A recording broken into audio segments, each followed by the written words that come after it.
The United Kingdom, in an attempt to get rid of politicians and businesses from non-democratic countries like China, Saudi Arabia, and Russia, has imposed sanctions including a visa ban and asset freeze on human rights violators. Foreign Secretary Dominic Raab, the number 2 in Boris Johnson's cabinet, said 49 individuals will be immediately subject to UK's visa ban. From today, the UK will have new powers to stop those involved in serious human rights abuses and violations from entering the UK, channeling money through our banks and profiting from our economy, Raab said in a statement. This is a clear example of how the UK will help to lead the world in standing up for human rights. We will not let those who seek to inflict pain and destroy the lives of innocent victims benefit from what the UK has to offer, he added. As per various reports, people involved in the deaths of Russian lawyer Sergei Magnitsky and Saudi journalist Jamal Khashoggi will make it in the first list. But the major target of sanctions on violators of human rights will be Chinese businesses and individuals, reported Financial Times, the most respected media house of the United Kingdom.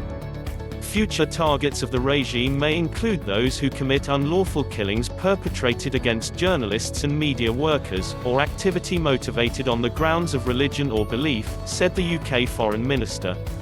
The United Kingdom has taken a very tough stance against the imposition of national security law in Hong Kong. The future target of the visa bans might be the pro-Beijing politicians in Hong Kong like the current chief executive Carrie Lam.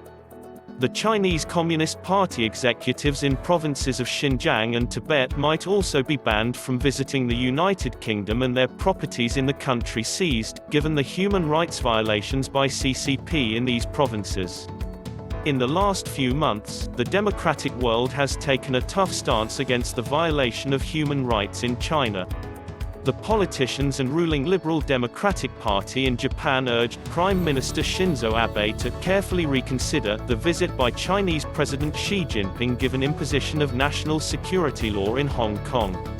A few days ago, 2 European countries, Austria and Belgium, have passed resolutions against China for organ harvesting from ethnic and religious minorities, viz. Uyghur Muslims, Falun Gong practitioners and Christians. An Austrian MP Gudrun Kugler said, "Time and again reports of illegal trafficking of human organs have surfaced in the People's Republic of China that contradict all human rights and ethical standards." The resolution passed on June 23 asks the Austrian government to protect organ trafficking victims by cooperating with international organizations such as the WHO, the UN Office on Drugs and Crime, the Office of the High Commissioner for Human Rights, and the Council of Europe. The democratic world is waking up to human rights atrocities in China, and now many Chinese politicians might face visa ban and freeze of assets in democratic countries around the world.